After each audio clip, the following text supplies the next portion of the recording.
day namin ngayon sa Taiwan. Bali, first stop namin is itong Hello Kitty na 7-Eleven. Super lapit lang niya sa Hotel Papawin.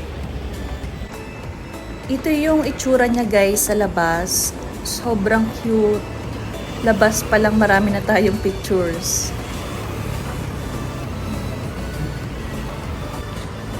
Bus stop pala yung katapat ng 7-Eleven Hello Kitty. Nung pumunta kami ng Longshan Temple, dito kami sumakay ng bus. Also, nadaanan niya yung Carrefour Supermarket.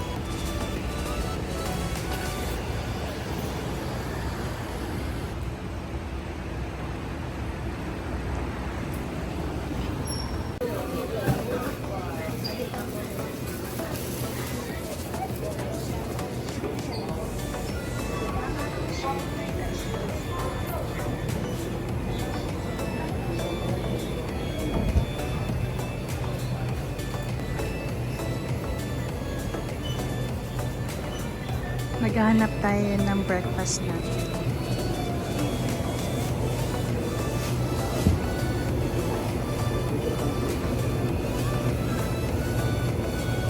Siguro yung mga on the go na food.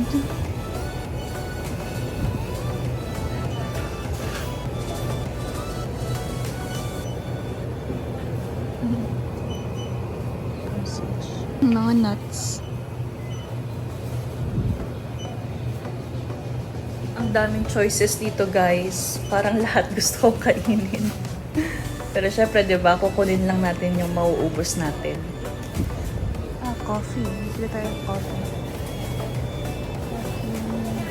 Kung hindi kayo nagko-coffee guys and gusto nyo nang inumin, must try yung papaya milk na Tetra Pak nila dito.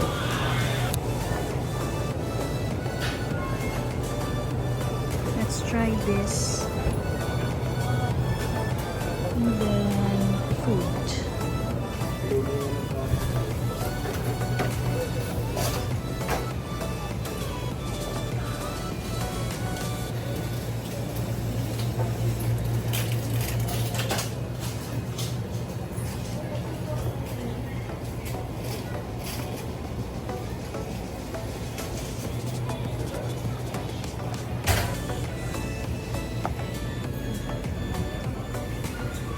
Pag may kinulang kayo na toiletries, meron sila dito.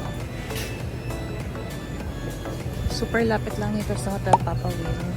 Siguro wala pang 5 minutes walk.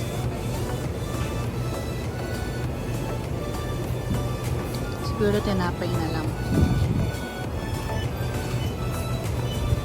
Ito, itry natin.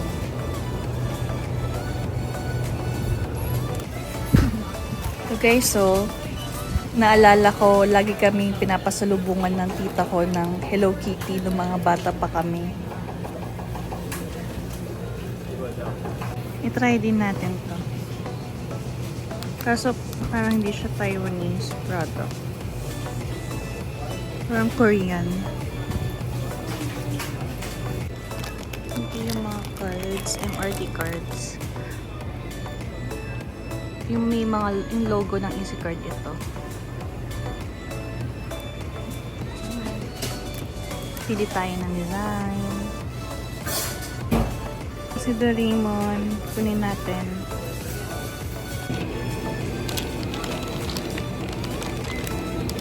Let's see. First food here in Taiwan.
sa loob din ang bibili natin ng ganito.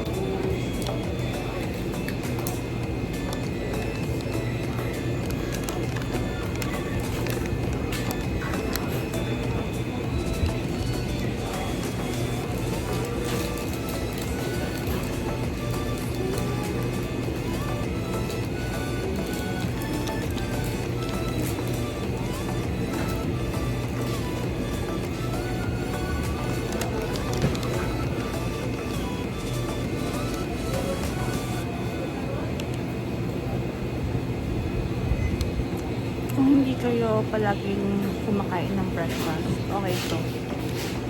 Ano siya, hindi siya mabigat. And hindi rin siya mahirap i-end. Pero, parang kaya ka nang ipaglaban sa mga lakad mo buong araw. Buong araw. Kasi ano may pork, tapos egg, and tinapay siya. Pero, parang inipit siya na tinapay. Kaya, okay siyang kainin for us na hindi sanay kumain ng breakfast.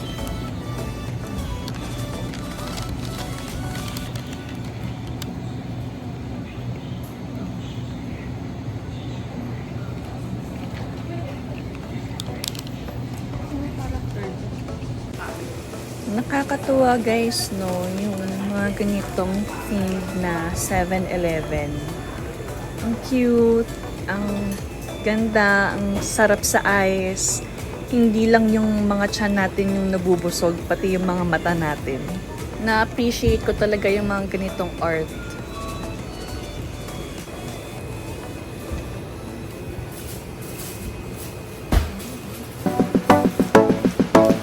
Hanggang dito na lang muna tayo guys. If you have any questions or comments, please comment down below. Sa susunod ulit. Bye!